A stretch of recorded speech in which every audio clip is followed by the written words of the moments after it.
rutin kita, yaitu membahas kajian fikih muamalah yang ditulis oleh Ustadz Aminur Bais, yang disampaikan oleh guru kita Ustadz Gilang Prasetyo, dan alhamdulillah beliau hadir di tengah-tengah kita untuk mempersingkat waktu kepada Ustadz untuk menyampaikan materi kajian pada hari ini.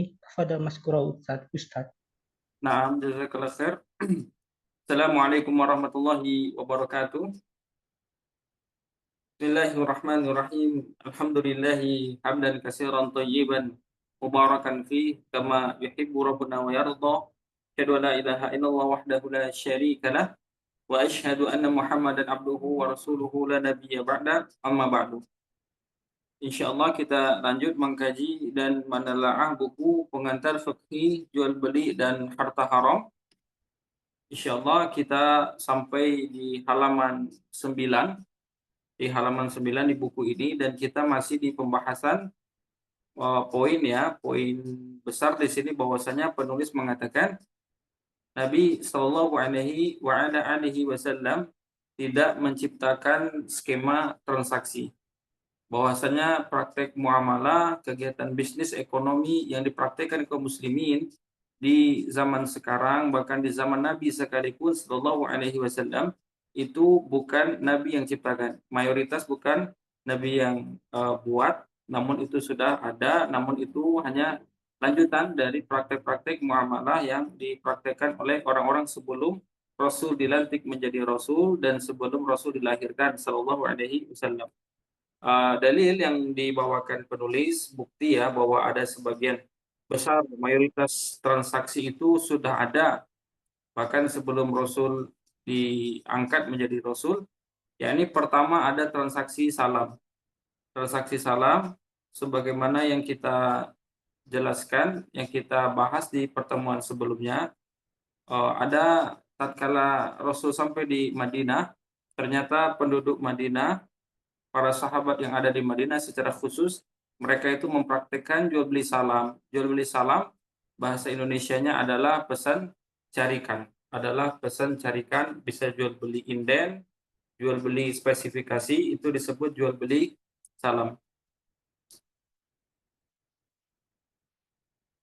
Itu disebut jual beli salam. Nah, kemarin kita bahas ya, ada dari hadis Nabi Sallallahu Alaihi Wasallam, kemudian syarat-syarat agar jual beli salam ini menjadi boleh.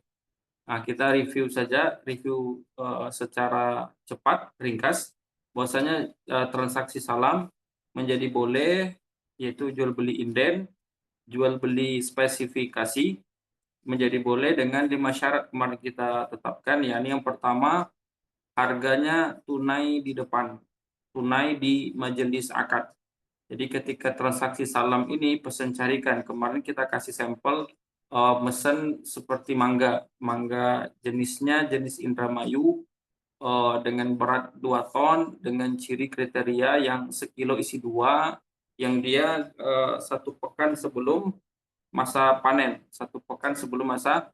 jangan yang udah matang sekali ya, 1 pekan sebelum masa panen. Nanti semua total biayanya berapa, maka ini harus ada angkanya di depan, berapa totalnya, dan dia harus dibayar cash 100% di depan.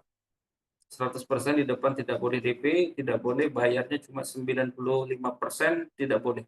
Harus 100% di depan. Yang kedua, jenis dari barang. Yang untuk akad salam ini jenisnya harus jelas. Yang ketiga, kalau barang ini ada takaran, ada timbangan, ada volumenya, ada satuannya ya, maka takarannya harus jelas, kilonya, tonnya, ini harus jelas. Kemudian yang keempat, misalnya satu unit, itu juga harus jelas. Yang keempat, barang atau objek yang dijadikan transaksi salam haruslah objek yang tidak muayyan.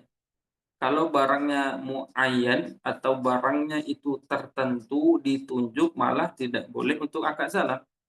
Objek yang diperbolehkan untuk akad salam yaitu barangnya yang tidak ditunjuk dan tidak tertentu. Adapun muayyan, dan ghairu atau selain muayyan ini kita telah bahas di pertemuan sebelumnya. Yang kelima, waktu penyerahannya. Ada istilahnya salam hal, salam yang objek itu nanti kesepakatan ya waktu penyerahannya itu. Waktu penyerahan yang kelima ini waktu penyerahan harus jelas. Nah, ini syarat kelima, waktu penyerahan harus jelas. Terkait masalah waktu penyerahan, ada dua istilah ya. Ada salam hal, salam yang objeknya diserahkan kurang dari 1 bulan. Kemudian ada salam muajjal, pakai hamzah muajjal. Ini salam yang objeknya itu diserahkan lebih dari 1 bulan. Kalau muajjal, sepakat seluruh ulama bolehkan. Maka inilah 5 syarat dibolehkannya jual beli salam. Dan keuntungan jual beli salam adalah di sini si penjual tidak punya barang. Jadi untuk kasus jual beli salam, maka penjual diizinkan menjual barang, bahkan dia belum punya barang diizinkan.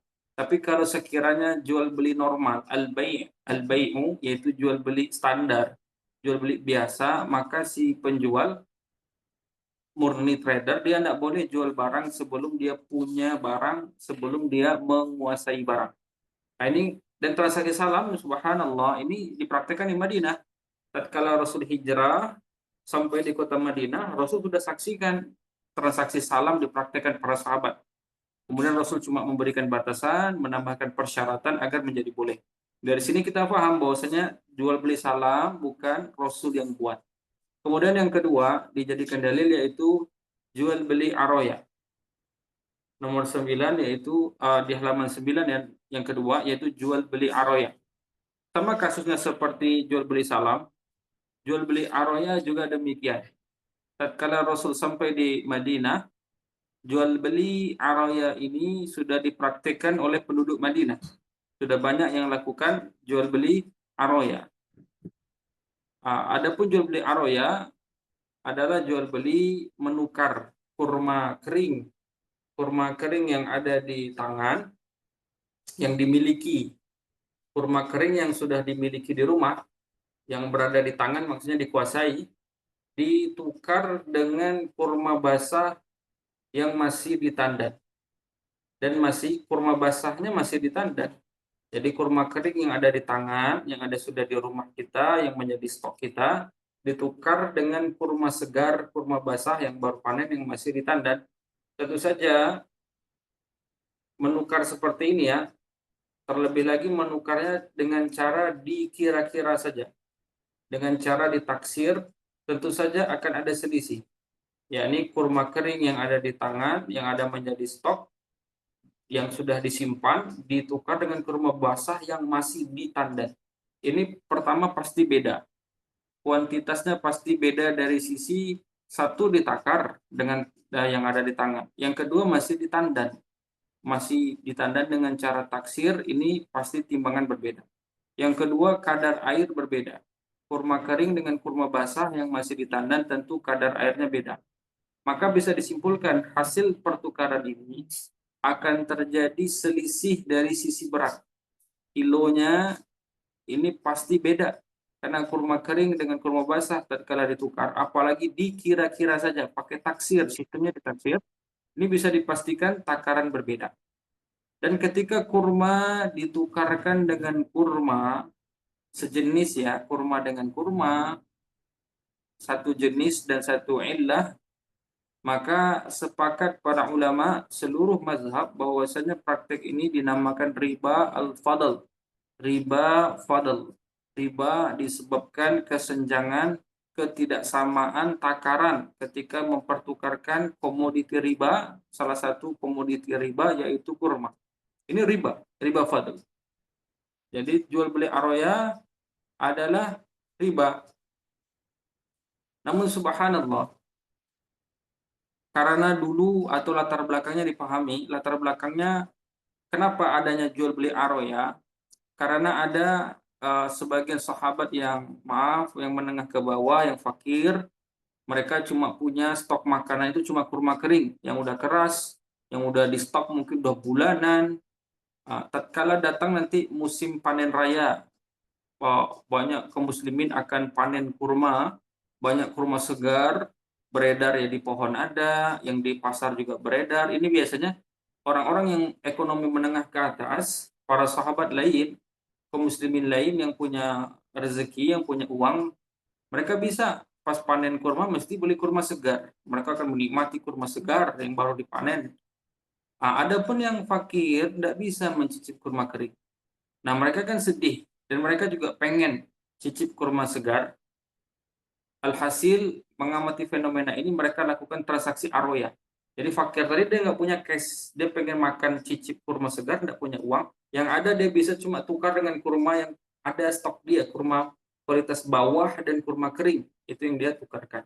Ini latar belakangnya. Nah, melihat fenomena ini, maka Rasul mengizinkan jual beli aroya. Jadi jual beli aroya yang secara asal, hukum asal itu adalah praktik riba, namun karena ada hajah di situ diizinkan oleh Nabi Sallallahu Alaihi Wasallam. Makanya para fuqaha sebutkan jual beli aroya. Perhatikan ya, jual beli aroya adalah riba yang halal. Jual beli aroya adalah riba yang diperbolehkan oleh Nabi Sallallahu Alaihi Wasallam. Ini riba yang halal atau riba yang diperbolehkan atau riba yang dirukhsah. Tapi perhatikan ini ya. Ini khusus untuk jual beli aroya saja. Tidak bisa untuk selainnya, jangan dikiaskan, jangan dilebarkan kepada kasus lain. Tidak. Ini khusus jual beli aroya saja. Maka ini adalah jual beli atau riba yang diperbolehkan. Namun sekali lagi, karena asalnya adalah riba, dan jual beli aroya sekali lagi dipraktekkan di Madinah. Tatkala Rasul sampai Madinah ini sudah ada. Kemudian Rasul amati jual beli aroya. Setelah itu Rasul tetapkan syarat-syaratnya. Demikian juga para ulama tetapkan syarat-syaratnya ketat ya. Dengan memenuhi syarat-syarat ini, maka jual beli aroya menjadi boleh, tidak menjadi riba. Atau riba yang diberi rukhsah, diberi keringanan. Apabila dilanggar syaratnya, dia menjadi riba. Saya tekankan, apabila syaratnya dilanggar, maka dia akan menjadi riba. Nah, kita baca ya di halaman 9, jual beli aroya. Tadi sudah saya latar belakang atau secara ringkas, secara singkat sudah kita kupas. Jual beli aroya adalah menukar, jadi suatu transaksi menukar kurma kering di tangan dengan kurma basah yang masih ditangkai. Dengan cara perkiraan ditaksir saja, jelas praktek ini mengandung unsur riba karena pasti ada selisih. Kurma satu kering di tangan, satu basah di tandan, dan kadar airnya pasti beda. Pasti ada selisih. Sebelum Islam datang ke Madinah, transaksi ini biasa dilakukan masyarakat Madinah. Nah, ketika Nabi Shallallahu Alaihi Wasallam datang, maka beliau Shallallahu Alaihi Wasallam memberi keringanan maksimal ya, maksimal kurma yang bisa dilakukan jual beli aroya, kurma yang diizinkan untuk ditukarkan itu maksimal adalah 5 wasak, adalah 5 wasak. 5 wasak ini takaran klasik ya, takaran dahulu. 1 wasak itu sama dengan 60 sok. 1 wasak sama dengan 60 sok. Adapun satu sok ini ulama silang pendapat. Nah, 1 sok ini adalah kadar untuk membayar zakat fitr. Jadi zakat fitr itu ketika ditanya berapa bayar zakat fitr, zakat fitr itu bayarnya yang dikeluarkan adalah 1 sok. Ini yang sesuai syariat 1 sok. Berapa zakat fitr? Yakni 1 sok. 1 sok itu berapa? 1 sok itu sama dengan 4 mud. Ini mud namanya. 1 mud, 4 kali ini mungkin ada makanan pokok beras, maka kita ciduk pakai ini 1 sampai melendung penuh, 1, 2, 3, 4. Nah, 4 kali mud sama dengan 1 sok. Sama dengan 1 sok. Sekarang 1 sok itu ini takaran lama. Kalau dikilokan, berhubung kita pakai kilogram, itu berapa kilo? Nah, untuk 1 sok itu berapa kilo? Ulama silang pendapat. Ada banyak sekali kilogramnya. Ada yang berpendapat 2 kilo, ada 2,4 kilo, ada 2,5 kilo, 2,7 kilo, ada 3 kilo, ada 3,5, ada 3,7, ada 3,9 kilo, banyak. Kenapa para ulama berbeda pendapat? Kilonya kok beda sih? Fatwa para ulama kenapa berbeda? Menyikapi satu sok, karena perhatikan jamaah, ikhwah akhwat, muslim muslimah, karena memang sedari awal, satu sok itu kan 4 mud. Sementara telapak tangan bangsa Arab, satu individu dengan individu lainnya, ada perbedaan. Telapak tangannya ukuran size-nya beda, tergantung ukuran badan beda. Karena mud ini telapak tangan orang beda-beda, alhasil satu sok pun beda-beda. Maka wajar zaman sekarang kalau kilonya beda, wajar. Wajar kalau kilonya beda. Karena sedari awal Acun ini juga memakai takaran, bukan memakai gramasi, timbangan gram, koma-koma, enggak, sedari takaran. Maka sekarang fatwa ulama banyak tentang kilo. Jadi silakan pilih satu sok berapa kilo. Katakanlah kita pilih pendapat satu sok itu 2,5 kilo. Berarti satu sok 2,5 kilo. Adapun 5 wasak, nah ini ya, 5 wasak ini rukhsah ya, jual beli aroya, kurma yang boleh dipertukarkan maksimal 5 wasak. Berarti tinggal kali satu sok 2,5 kilo. Satu wasak itu 60 sok. Berarti 5 wasak 60 kali 5 sama dengan 300 sok. Sekarang kita ketemu soknya 300. Kalau satu sok kita asumsikan 2,5 kilo, berarti 300 kali 2,5 kilo ketemu angka 750 kilo. 7,5 kuintal. Maka 750 kilo ini batas maksimal kurma yang diperbolehkan untuk ditukar melalui takaran, yakni 5 wasak atau 300 sok atau 7,5 kilogram. Dengan asumsi satu soknya 2,5 kilogram. Dan perlu diketahui 5 wasak juga nisab untuk zakat pertanian. 5 wasak tadi yang kita baru bahas ini ya, yang 750 kilo, ini juga sebagai nisab pertanian. Kalau kaum muslimin punya sawah sendiri, kemudian ketika panen sawah yang 4 bulan dia panen sawah, kemudian setelah dijemur gabahnya jadi gabah kering, kemudian digiling ya menjadi padi. Nah, padi tadi kalau ditimbang minimal atau ditimbang ternyata beratnya 750 kilo, maka dia mencapai nisab untuk bayar zakat pertanian. Maka dia tinggal keluarkan ya, dia bisa keluarkan 5% kalau airnya berbiaya, atau dia keluarkan 10% dari 7,5 kuintal tadi kalau airnya itu gratis. Nah, itu sedikit ya. Jadi 5 wasak sama dengan nisab zakat pertanian, sama dengan nisab daripada zakat pertanian. Nah, ini disebutkan oleh Nabi SAW, beliau memberi keringanan maksimal 5 wasak. Abu Hurairah radhiyallahu anhu mengatakan, ada hadis sahih Bukhari dan Muslim, anna Rasulullah sallallahu alaihi wasallam rakhasa fi bai'il araya bi kharsiha fi maduna khamsati awsukin aw fi khamsati awsukin. Bahwasanya Rasulullah sallallahu alaihi wasallam itu memberikan keringanan untuk jual beli aroya, boleh kharsiha, boleh ditaksir saja. Boleh ditaksir saja selama kurma yang dipertukarkan itu duna khamsati awsukin, di bawah 5 wasak, au fi khamsati awsukin, atau maksimalnya 5 wasak. Adapun 5 wasak tadi ya, kita ambil pendapat 750 kilo. Nah, berarti diperbolehkan menukar kurma ini, yaitu kurma-nya maksimal ya, maksimal 750 kilo atau di bawahnya. Nah, ini yang disebut jual beli aroya.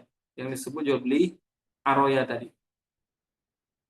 Riba yang diperbolehkan. Nah, ngomong-ngomong kita bahas riba. Riba yang diperbolehkan. Maka biasanya saya kalau memulai materi jual beli aroya ini, nanti biar paham riba apa sih? Kenapa sih kurma ditukar kurma kok riba? Ya, kurma ditukar kurma kok riba? Nah, ini kok riba diperbolehkan. Nah, sebelum itu kita akan bedah masalah riba dulu, riba secara kulit-kulitnya. Nanti biar kita korelasikan dengan materi yang kita bahas, materi yang kita pelajari ini. Kita masuk ke riba dulu ya, sebentar baru kita masukkan ke materi. Riba di dalam agama kita ya, saya ingin kelompokkan riba menjadi 2 kelompok besar. Nah, adapun pengelompokan ini ya, ini cuma metodologi saja. Karena banyak, ada yang bagi 3, bahkan di mazhab Syafi'i, riba itu dibagi 5. 5. Sekarang kita bagi riba menjadi 2. Riba ada 2 kelompok besar. Yang pertama ada namanya riba jahiliyah. Riba jahiliyah atau dikenal juga dengan riba dain atau bahasa Indonesianya riba hutang piutang. Nah, jadi jamaah ikhwah, kalau ada riba ya terkait hutang piutang, pinjam 1.000.000 balik 1.100.000, baliknya 1.100.000 rupiah, maka ini dikenal dalam agama kita namanya riba jahiliyah atau dikenal riba dain, riba hutang piutang. Riba yang disebabkan hutang piutang. Riba jahiliyah sebagaimana namanya ini memang dipraktekkan oleh orang-orang jahiliyah. Baik orang-orang jahiliyah di zaman Nabi Shallallahu alaihi wasallam, demikian juga orang-orang jahiliyah sebelum zaman Rasul. Demikian juga umat-umat terdahulu seperti Yahudi, Nasrani. Nah, ini juga mereka mempraktekkan yang namanya riba jahiliyah. Yang kedua, ada namanya riba al-bai', riba jual beli. Nah, ini dia ya. Jadi riba ada 2 secara garis besar. Yang pertama ada riba jahiliyah, yang kedua ada riba al-bai', riba jual beli. Kita fokus di yang pertama dulu ya, yakni riba al-jahiliyah, riba hutang piutang, riba dain, riba jahiliyah. Sebagaimana tadi saya sampaikan, riba jahiliyah ini adalah riba yang dipraktekkan oleh orang-orang jahiliyah tempo lampau. Nah, riba jahiliyah alias riba hutang piutang ini bukan diharamkan ya, bukan diharamkan atau bukan cuma diharamkan kepada kita saja kaum muslimin, tidak. Riba jahiliyah ini juga diharamkan kepada umat terdahulu dari kalangan Yahudi dan Nasrani juga diharamkan berbuat riba. Dalilnya ini sebagaimana firman Allah Ta'ala di surah An-Nisa ayat 161. Allah Ta'ala berfirman, wa akhzihimur riba wa qad nuhu anhu. Nah, di sini ya ayat 160 Allah sebutkan di An-Nisa 160, Allah sebutkan dengan perilaku atau kejahatan-kejahatan yang dipraktikkan oleh Yahudi, bangsa Yahudi, di antaranya ini wa akhzihimur riba wa qad nuhu anhu, dan mereka mengambil riba padahal riba itu diharamkan untuk mereka. Padahal riba ini nuhu anhu, dilarang untuk mereka. Nah, jadi paham ya, riba ini bukan haram di kita saja umat Islam, enggak. Tapi riba ini juga diharamkan oleh untuk umat-umat terdahulu juga. Umat-umat terdahulu riba juga diharamkan. Nah, terkait ayat An-Nisa 161 ada ada pernyataan ya dari Al-Imam Al-Mawardi. Al-Imam Al-Mawardi, beliau adalah ulama besar dari kalangan mazhab Syafi'i, pengarang kitab Al-Hawi Al-Kabir. Beliau Al-Imam Al-Mawardi di kitab Mughni Muhtaj, karangan ini kita rujukan di mazhab Syafi'i juga. Imam Al-Mawardi mengatakan terkait masalah riba, innar riba lam yahilla fi syari'atin qattu. Sesungguhnya riba itu tidak pernah dihalalkan di agama manapun. Sesungguhnya riba itu haram di seluruh syariat, di seluruh agama. Maksud di sini adalah agama samawat, agama yang dari langit. Agama itu ada nabinya, agama itu ada kitabnya yang turun dari langit. Maksudnya riba tidak pernah dihalalkan di agama manapun. yakni agama dari langit, agama samawat. Liqaulihi ta'ala, berdasarkan firman Allah Ta'ala, wa akhzihimur riba wa qad nuhu anhu, dan sungguh Yahudi itu memakan riba padahal riba itu telah diharamkan untuk mereka. Jadi tadi kata Imam Mawardi, riba itu tidak pernah dihalalkan di agama manapun, alias riba itu haram di seluruh agama. Dalilnya tadi An-Nisa ayat 161. Kemudian Al-Imam Al-Mawardi mengatakan, wa qad haramallahu ar-riba 'alal yahud wa hum ya'lamuna dzalik, dan sungguh riba itu telah diharamkan untuk bangsa Yahudi, wa hum ya'lamuna dzalik, dan orang Yahudi paham betul bahwasanya riba itu haram untuk mereka. Wa yanhauna anhu fima bainahum, kemudian orang Yahudi karena tahu riba itu haram untuk mereka, kemudian orang Yahudi itu melarang praktek riba untuk sesama mereka. Ini keterangan Al-Mawardi, orang Yahudi mengharamkan praktek riba untuk sesama mereka. Jadi sesama Yahudi haram, tidak boleh makan riba. Tidak boleh praktekkan riba sesama Yahudi.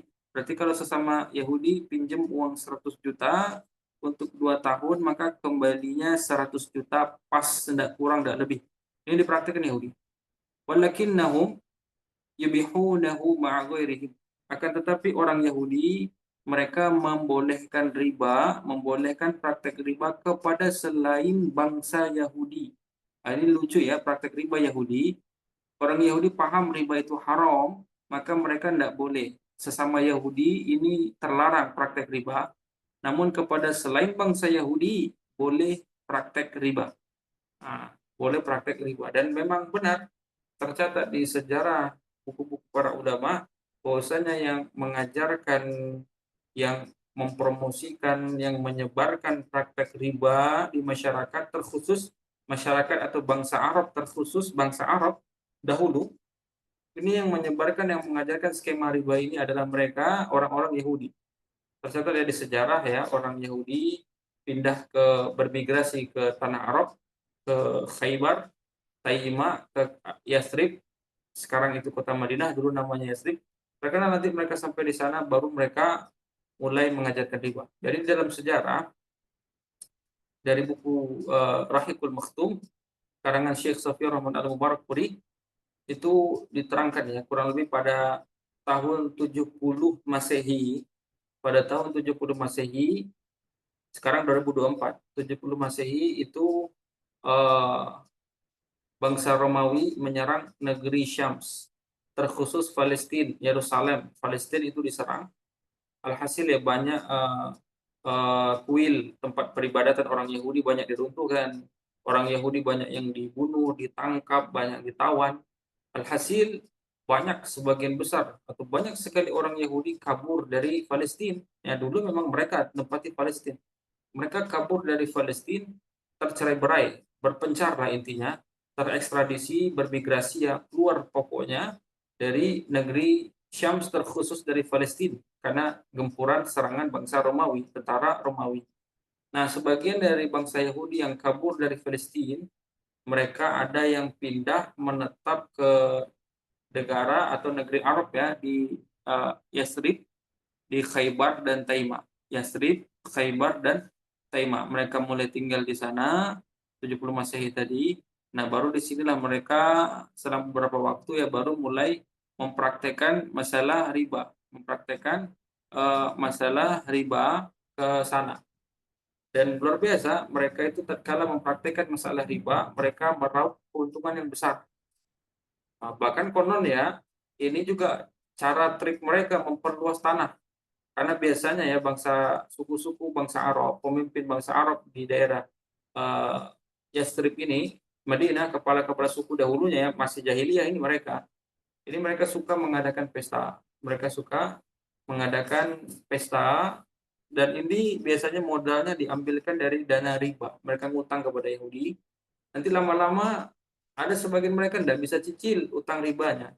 Dan biasanya mereka minjem pinjaman besar itu gadaikan tanah karena tidak bisa bayar, akhirnya gadai-gadai mereka disita.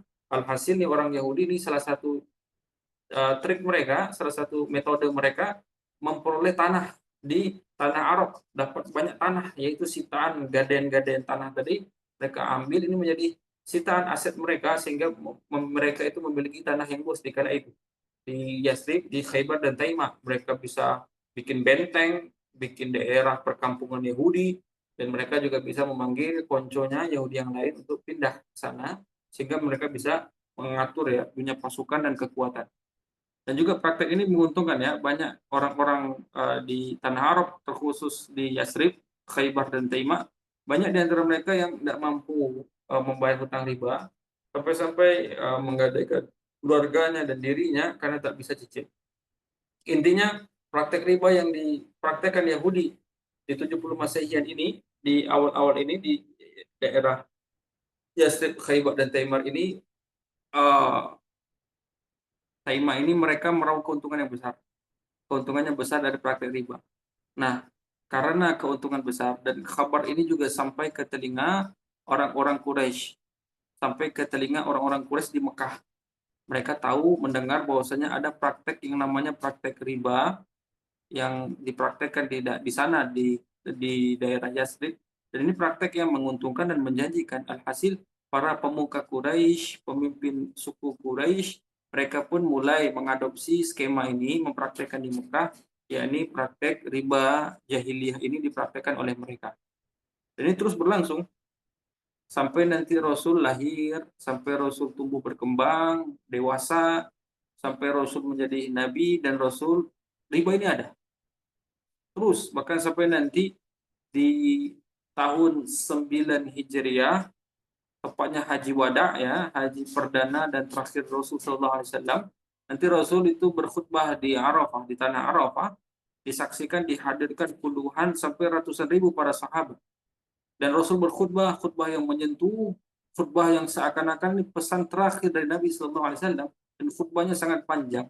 Di antara khutbah atau petikan pesan hukum yang Rasul sampaikan, kita ambil sedikit saja. Ini hadis Sahih Muslim. Isi khutbah wada itu, ada khutbah haji wada itu bisa dicek di hadis Sahih Muslim. Kurang lebih dari sekian panjang khutbah Rasul, ada sebuah khutbah yang luar biasa.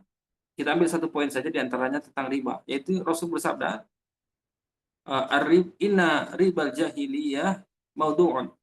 Sesungguhnya riba yang dipraktekkan oleh bangsa jahiliyah, tadi ya Yahudi, Nasrani, dan orang-orang Arab jahiliyah, maudu'un, detik ini, hari ini, dari mimbar ini, dari tanah suci ini, maudu'un, dihapuskan. Jadi riba per 9 Hijriah, per Haji Wada itu dihapuskan, kata Nabi SAW. Riba jahiliyah maudu'un. Riba yang dipraktekkan oleh orang-orang jahiliyah hari ini, detik ini dihapuskan. Wa awwalur riba adauhu al-an ribana riba Abbas bin Abdul Muttalib. Dan riba pertama kali yang aku hapus adalah riba yang dipraktekkan oleh pamanku Abbas bin Abdul Muttalib. Riba kulluhu maudu'un, dan riba seluruhnya dihapuskan. Dan riba seluruhnya hari ini, detik ini dihapuskan. Nah, jadi riba jahiliyah ya, 9 Hijriah sudah dihapuskan oleh Nabi Sallallahu Alaihi Wasallam. Jadi tidak pantasnya ya, sangat tidak pantas umat Islam sekarang ya, muslim-muslimah, praktek riba ini tidak masuk akal. Karena Rasul sudah deklarasikan bahwasanya riba yang dipraktekkan orang jahiliyah, riba masalah hutang piutang, hutang berbunga, ini dari 9 Hijriah dihapuskan. Itu yang dengar dan terus ke belakang, harusnya nggak ada lagi nih muslim yang pakai riba, nggak ada. Karena riba produk Yahudi. Riba adalah produk Yahudi dan sangat mustahil. Riba ini produknya Rasul, sangat mustahil. Atau produk kaum muslimin, Rasul dan para sahabat mengajarkan riba, praktekkan riba, mustahil. Ini produk Yahudi dan Rasul sangat-sangat anti dengan riba. Bahkan Rasul deklarasikan secara publik riba dihapuskan. Jadi muslim-muslimah ini harusnya nggak ada lagi makan riba. Sekarang jangan makan riba lagi. Ini namanya riba pertama, yakni riba jahiliyah. Agar kita bisa paham riba jahiliyah, ya kita biar tahu ini riba atau tidak sih, maka para ulama itu membuat kaidah. Ada rumus yang disepakati oleh seluruh ulama, seluruh mazhab. Perhatikan kaidahnya. Kaidah ini yakni berbunyi kullu qardin jaro naf'an fahuwa riba. Setiap hutang piutang yang menarik manfaat, setiap hutang piutang yang menarik manfaat kepada yang meminjami uang, maka manfaat jadi adalah riba. Saya ulangi kaidahnya, kullu qardin jaro manfaatan atau naf'an fahuwa riba. Setiap hutang piutang yang menarik manfaat kepada yang meminjamkan uang, maka manfaatnya adalah riba. Maka manfaat itu adalah riba. Nah, perhatikan kaidahnya, di situ ditegaskan ulama, hutang piutang yang menarik manfaat, bukan yang menarik rupiah. Karena kalau hutang pinjam 1 juta, balik 1.100.000 kan menarik rupiah. Ini jelas riba. Tapi kaedahnya, rumusnya ini global. Hutang piutang yang menarik manfaat. Bukan bunyi kaedahnya bukan setiap hutang piutang yang menarik rupiah maka rupiah itu riba, enggak. Tapi setiap hutang piutang yang menarik manfaat maka manfaat itu riba. Jadi yang potensi riba itu adalah manfaat yang kembali kepada yang meminjami uang. Dan manfaat jamaah, ikhwah wa akhwat, manfaat itu luas, bukan rupiah saja. Rupiah ini spesifik. Rupiah ini salah satu di antara banyak manfaat yang bisa diraih pemberi utang. Manfaat itu bisa berupa rupiah, jelas. Manfaat juga bisa berupa barang, dan manfaat juga bisa berupa jasa. Jadi perhatikan, manfaat ya, berupa uang, berupa barang, atau berupa jasa, sekalipun, kalau kembali kepada yang memberikan utang, maka itu adalah riba. Kalau manfaat uang jelas, manfaat barang dan manfaat jasa ada hadis dari Nabi Shallallahu Alaihi Wasallam. Rasul bersabda, iza aqrada ahadukum qardan fa'ahdalahu aw hamadahu 'ala dabah fala yarkabha wa la yaqbalhu illa an yakuna jara bainahu wa bainahu qabla zalik." Apabila apabila salah seorang kalian memberikan pinjaman kepada saudaranya, apabila salah seorang kalian memberikan pinjaman kepada saudaranya, kepada orang lain, fa'ahdalahu, tiba-tiba orang yang diberi pinjaman tadi tiba-tiba jadi baik, suka kasih hadiah kepadanya, atau menumpanginya, au hamalahu 'ala dabah, atau menumpanginya ke atas tunggangannya, kendaraannya, maka jangan naiki kendaraan tersebut dan jangan terima hadiah tersebut, kata Nabi SAW. Kenapa? Karena tunggangan gratis dan hadiah tadi bisa menjadi riba. Contoh tentang hadiah potensi riba. Katakanlah tadi ya, kalau contoh sederhananya, ada teman minjem uang ke kita 1 juta, janji kembalikan bulan depan. Kemudian kita bilang, "Akhi, ente pinjam 1 juta, bulan depan balikkan 1,1 juta ya." Ini jelas riba karena manfaatnya sama dengan rupiah. Manfaatnya berupa rupiah. Contoh kedua dari hadis, barang berpotensi atau hadiah berpotensi riba, yakni kita minjamkan ke teman tadi kasus sama uang 1 juta. Kita bilang, "Akhi, ini pinjam 1 juta, ente balikin bulan depan 1 juta pas, nggak lebih." Baik. Tiba-tiba setelah akad utang piutang ini, besoknya, belum bulan depan, baru besoknya, yang temen yang minjem ke kita tiba-tiba jadi baik. Sebelumnya nggak pernah baik, tiba-tiba jadi baik, yakni nganterin ke kita jeruk 1 kilo. Jeruk 1 kilo dengan harga 20.000 1 kilo. Kemudian kita makan jeruknya. Kita makan jeruk 1 kilo tadi, sampailah deadline bulan depan, dia bayar uang 1 juta, tidak lebih. Maka di sini riba atau tidak? Jawab para ulama, riba. Ribanya di mana? Yaitu jeruk 1 kilo kita makan. Karena hakikatnya, bulan depan, tak kala dia kembalikan uang 1 juta, yang kita peroleh yang kita peroleh itu uang 1 juta kembali plus jeruk 1 kilo dalam kurun 20.000. Jadi jeruk yang kita makan tadi itu adalah riba. Bagaimana solusinya Ustaz kalau kita terima dan makan jeruknya? Bisa dimakan jeruknya, tapi dipotong hutangnya. Ini juga pernah ditanyakan kepada sahabat Ibnu Umar radhiyallahu an. Ada yang bertanya kepada Ibnu Umar radhiyallahu an, ada orang lain, orang yang tidak saya kenal, pinjam uang ke saya. Kemudian dia suka kasih hadiah ke saya. Apa yang saya perbuat? Apa kata Ibnu Umar? Rudda ilaihi hadiyatahu aw ihsibha lahu. Pertama, kamu kembalikan hadiahnya, jangan terima. Pertama. Tapi kalau segan 1.001 alasan, satu lain hal tidak bisa ditolak, maka makan hadiahnya, ihsibha lahu, kemudian hitung hadiah itu sebagai pelunasan. Hitung sebagai pelunasan. Berarti kasus kembali ke jeruk tadi. Kalau diantar jeruk 1 kilo seharga 20.000 dan jeruk ini kita makan, maka bulan depan kita cukup menerima pelunasan utang itu 980.000. Kenapa tidak 1 juta? Karena 20.000 itu dibayarnya pakai jeruk 1 kilo. Jadi kita tuh terimanya cuma 980.000 rupiah. Ini pertama. hadiah atau manfaat berupa barang sama dengan riba. Kemudian manfaat jasa, kata Rasul ya, au hamalahu 'ala dabbah fala yarkabha, atau tiba-tiba dia suka menebengi kita dengan tunggangannya, dengan kendaraannya, jangan naiki tunggangan tadi. Karena jasa tumpangan gratis tadi berpotensi riba. Ilustrasinya masih sama.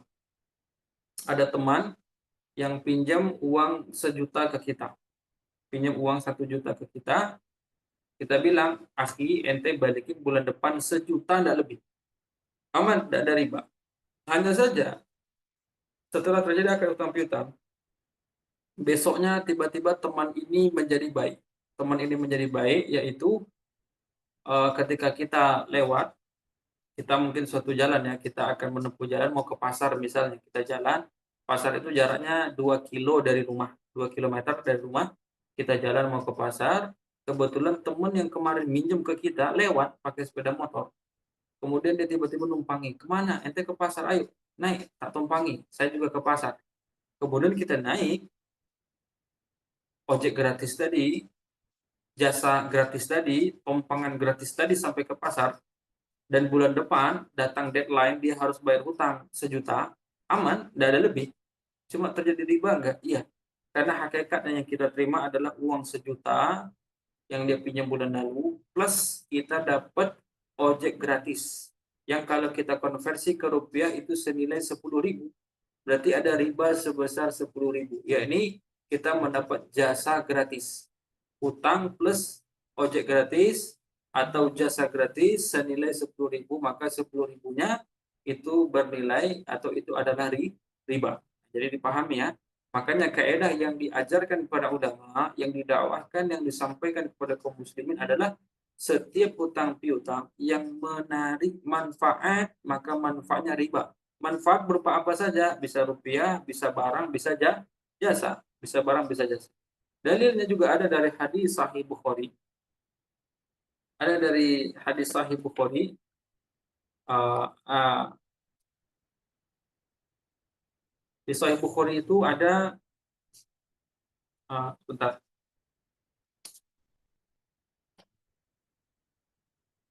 Ada hadis Bukhari ini dari Abu Burdah, An Abi Burdah ibni Abi Musa al-Ash'ari. Ini dari tabi'in, maaf, bukan sahabat, tabi'in. Abu Burdah dia anaknya dari Abu Musa al-Ash'ari.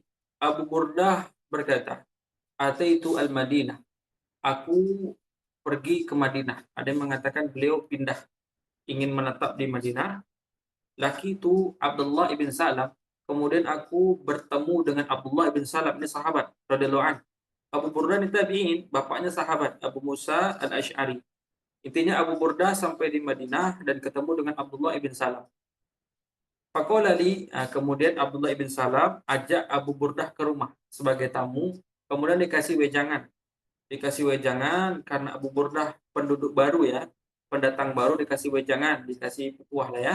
Kalau mau tinggal di sini tuh biar aman tuh sikapnya harus seperti apa.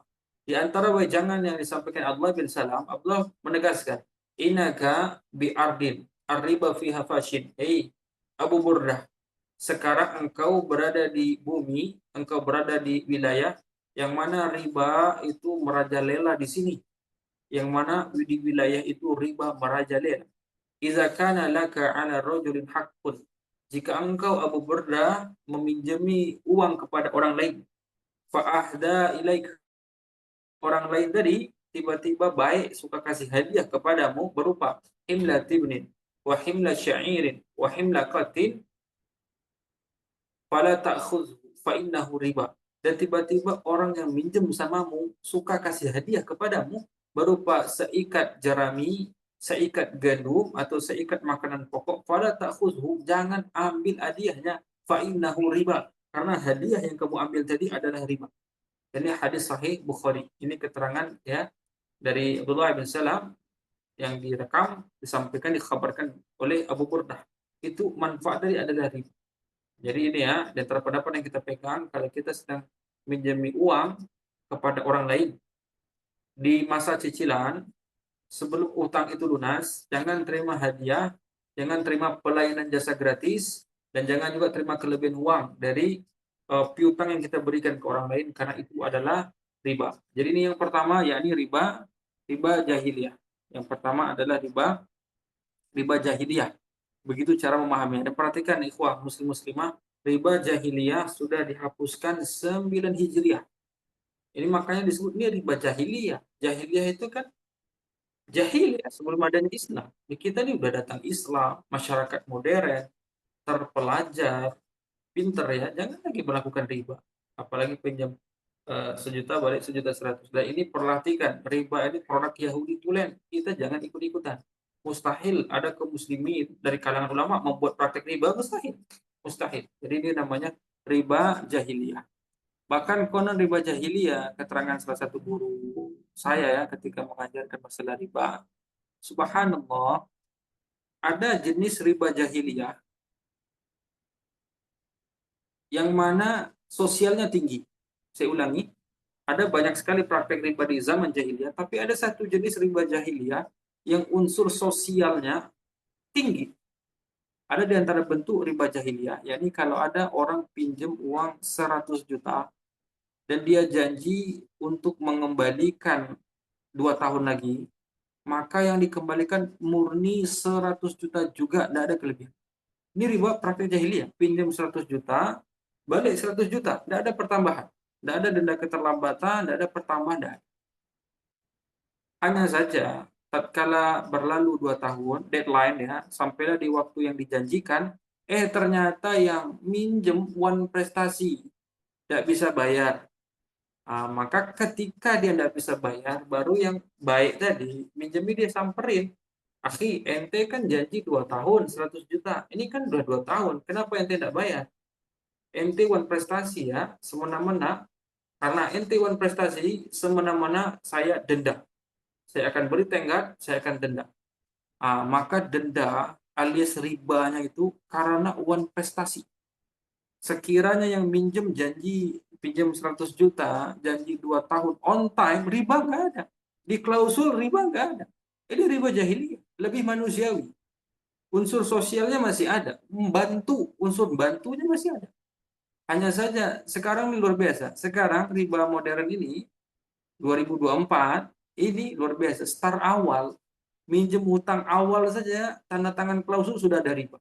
Maka keterangan ahli ilm, riba zaman sekarang lebih ganas daripada riba yang dipraktekkan oleh orang-orang jahiliyah. Riba jahiliyah masih ada yang unsur kemanusiaannya diutamakan. Unsur sosial, unsur bantu ini masih dikedepankan. Kalau sekarang enggak, di awal sudah dilakukan praktek riba. Jadi luar biasa ya. Makanya riba jahiliyah ini sudah dihapuskan. Harusnya sekarang nggak ada lagi tuh yang praktek riba. Dan perhatikan, utang piutang yang menarik manfaatnya itu bisa menjadi riba. Inilah ya kaidah ini berlaku untuk kasus-kasus seperti top up. Top up itu akadnya court karena yang tepat ya setelah dibedah saya pun melakukan bahas ya, meneliti, melakukan pengkajian terhadap akad top up ya. Top up misalnya di pelayanan jasa ada produk yang misalnya seperti perusahaan Gojek ya, ada top up saldonya. Kemudian karena top up kita ngisi saldo di sana, uang kita di situ dan bisa ya dipakai ya, diputerin oleh pihak perusahaan Gojek atau ditaruh sama mereka, dikelola mereka.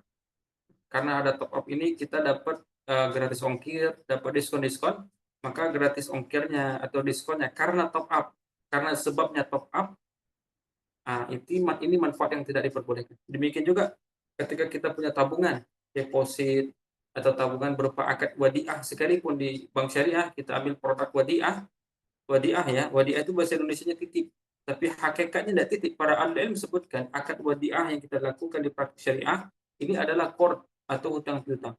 Maka karena itu adalah akad utang piutang, kita sedang minjemi uang kepada bank, orang-orang deposit, nabung itu dia minjemi uang kepada bank, maka jangan terima hadiah.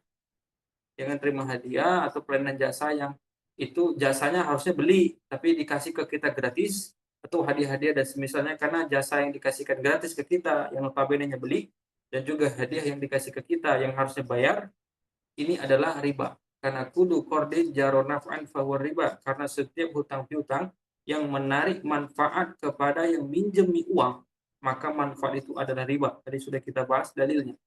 Ini riba yang pertama yaitu riba jahiliyah, atau dikenal dengan riba dain, atau dikenal dengan riba hutang piutang, yang sudah dihapuskan oleh Nabi Shallallahu Alaihi Wasallam 9 Hijriah. Jadi kaum muslimin jangan lagi melakukan riba jahiliyah ini.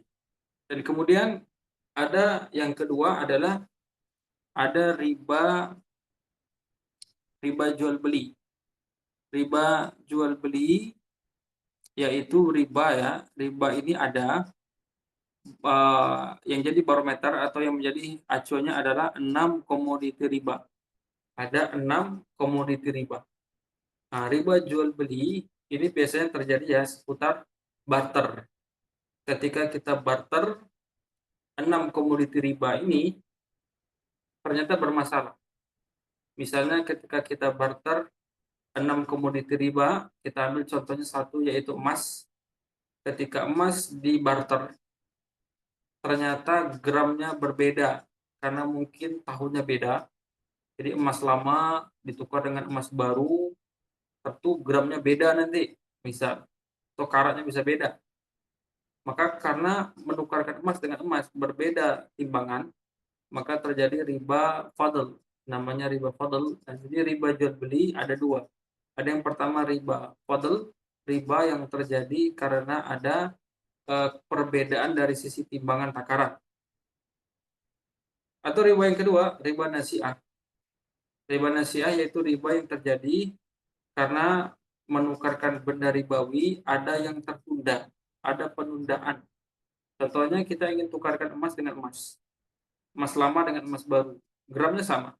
Hanya saja teman kita itu tidak bawa barang sekarang. Jadi dia janjikan, emas ini mana punya kamu 1 gram emas lama, nanti emas saya yang baru saya antar besok ya. Nah, berarti tidak ya dan dia tidak cash and carry, menukar emas dengan emas tapi tidak cash and carry. Satu emasnya ada, adapun lawan transaksi tidak bawa emasnya, maka pasti tertunda walaupun sejam tertundanya.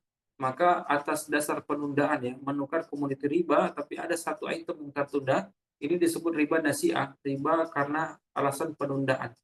Jadi riba jual beli ada dua, ada riba fadl, ada riba an-nasi'ah. Riba fadl yaitu terjadinya karena ada tidak keseimbangan ya, ada perbedaan takaran timbangan. Kalau riba nasi'ah adanya penundaan. Adapun riba jual beli, 6 komoditi riba, apa saja komoditi riba, bagaimana cara memahaminya dan penerapannya kepada objek lain, dan bagaimana kaidah ya biar selamat dari riba banyak atau riba fadl dan riba nasiah, itu akan kita bahas di pertemuan selanjutnya. Ini karena sudah sampai jam 5. Jadi pembahasan kita tadi kita bahas jual beli aroya, yaitu riba yang dibolehkan. Maka karena di sini ada riba yang dibolehkan, riba itu apa sih? Maka kita mundur sedikit, kita bahas riba. Sebagaimana tadi di pertemuan ini kita telah bahas ya riba dua dulu. Pertama riba jahiliyah, saya sudah rincikan tadi materinya. Kulit-kulitnya, tadi baru kulit-kulitnya saja, alhamdulillah. Yang kedua ada riba jual beli. Ini akan besok kita rincikan. Riba jual beli ada dua. Ada riba fadl karena menukar, membarter komoditi riba tidak sama timbangan, ada perbedaan timbangan. Ada riba nasiah. Riba nasiah yaitu menukarkan komoditi riba, tapi satu item tertunda, satu barang tertunda. Maka itu berpotensi riba. Riba jual beli bisa ke riba fadl, bisa ke riba nasiah. Ini akan kita terangkan di pertemuan selanjutnya, karena ini akan membahas 6 komoditi riba, ada hadisnya. Dan baru nanti kita mengerucut kepada si jual beli aroya ini yang kita sampaikan. Baik, apakah teman-teman ada yang ingin ditanyakan, baik materi yang telah lampau atau materi yang sedang berlangsung atau yang lain, yang penting seputar muamalah, silakan. Kalau ada yang ditanyakan, silakan. Silakan peserta mengajukan pertanyaan baik di kolom chat atau raise hand. Tafadhol, Bapak atau Ibu, silakan.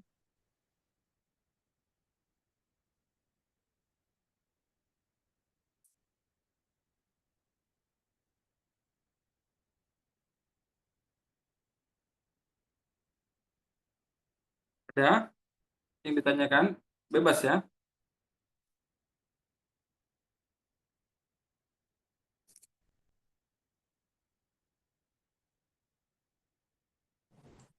Izin bertanya, Ustaz. Silakan. Ini Silakan. terima kasih sebelumnya Tan atas waktunya. Semoga yang disampaikan bisa bermanfaat. Amin, amin. Terkait yang tadi, Ustaz, kalau kita top up di e-wallet tadi itu, di OVO dan lain-lain yang sejenis seperti itu kan, Ustaz.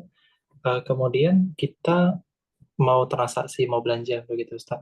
Kemudian kita lihat itu ada uh, promo gratis ongkir begitu, Ustaz. Nah, yang saya dengar tadi, yang saya pahami itu, kalaulah memang karena kita top up itu, lantas kita dapat gratis ongkirnya, maka itu riba.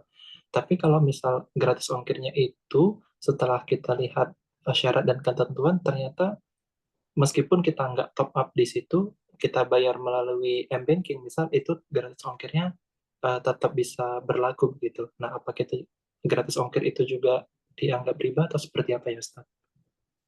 Tip ya. Nah, bagus pertanyaannya. Masalah top up, ini guru-guru kita itu silang pendapat ya.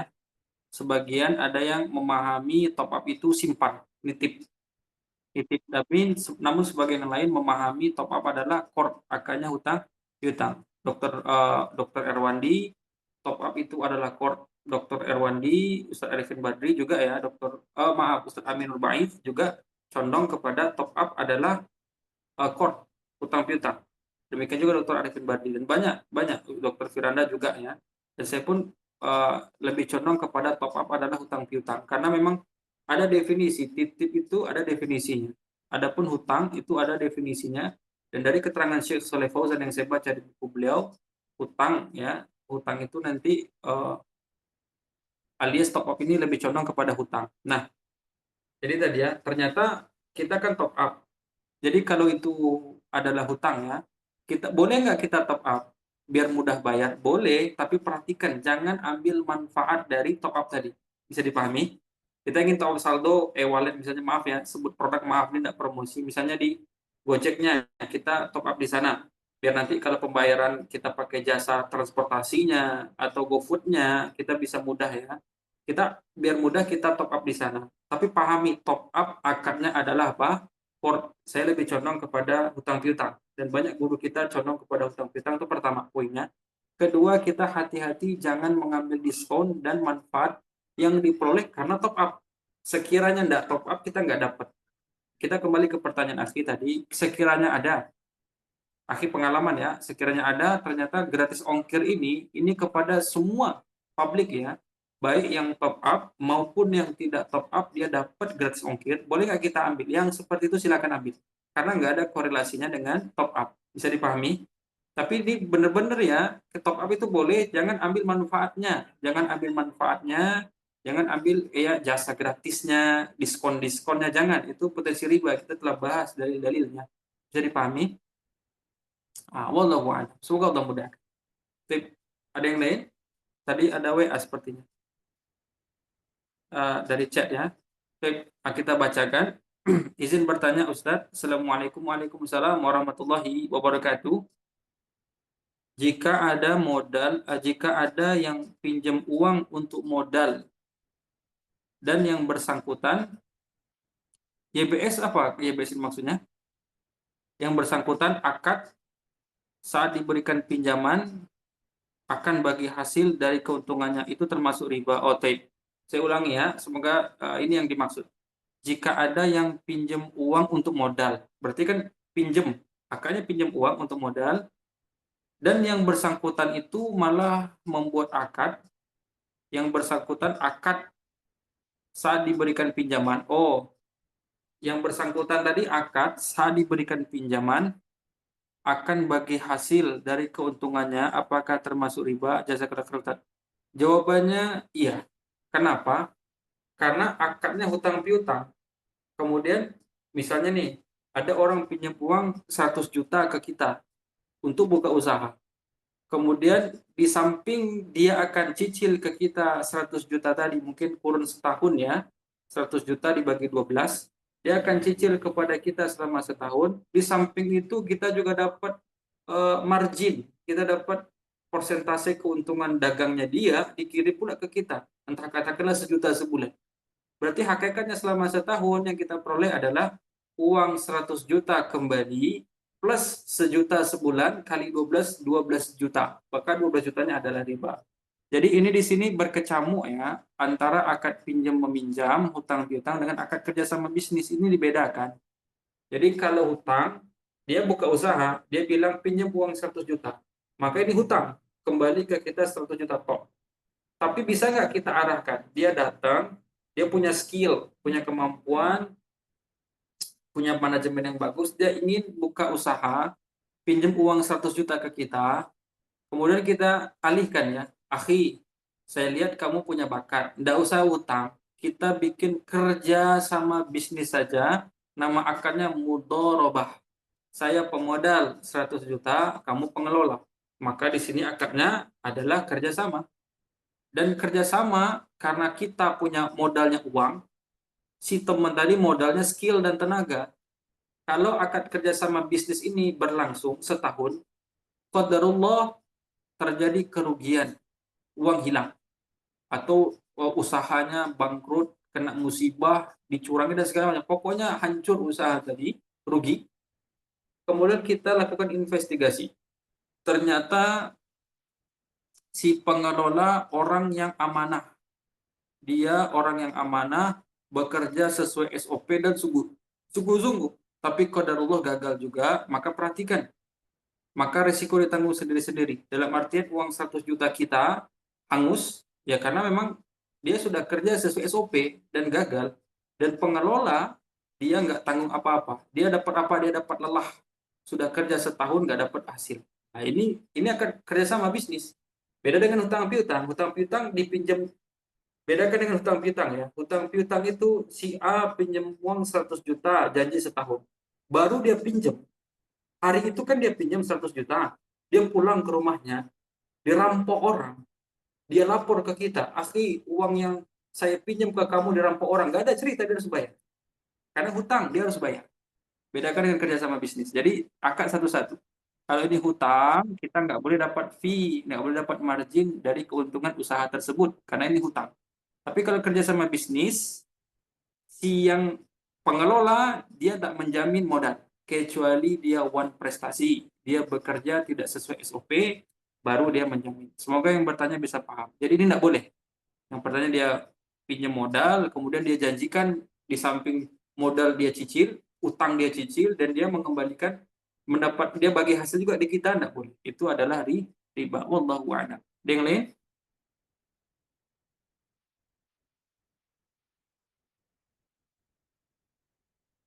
Ada yang lain? Atau yang bertanya tadi paham?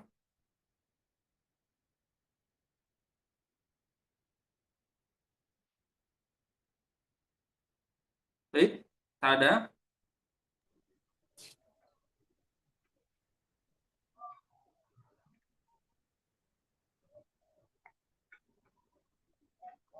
Kalau karena ini ada apa ini? Ada chat. Oh, alhamdulillah yang bertanya paham ya, alhamdulillah. Baik. Kalau tidak ada yang ditanya, moderatornya mana tadi? Kalau tidak ada yang ditanya, Udah cukup kita akhiri ya. gimana? Tidak apa-apa? Cukup. Baik. Karena tidak ada yang tanya, kita akan akhiri. Nanti jamaah ikhwah akhwat kedepannya bisa ditanyakan. Bahkan di awal di materi bisa ditanyakan ya, pas penyampaian biar tidak bosan. Kita seperti discuss boleh ditanyakan terkait materi yang tidak paham atau yang lainnya. Yang penting seputar muamalah, mungkin bisa nyebrang ke zakat dan waris ya. Kalau memang urgent bisa. Wallahu a'lam. Saya akhiri wasallallahu ala nabiyina Muhammad wa ala alihi wa ashabihi ajma'in. Wa akhiru da'wana alhamdulillahirabbil alamin. Assalamualaikum warahmatullahi wabarakatuh. Waalaikumsalam warahmatullahi wabarakatuh. Jazakallah khairan Ustaz atas materi pada hari ini. Ana izin pamit. Assalamualaikum warahmatullahi wabarakatuh. Waalaikumsalam warahmatullahi wabarakatuh. Assalamualaikum.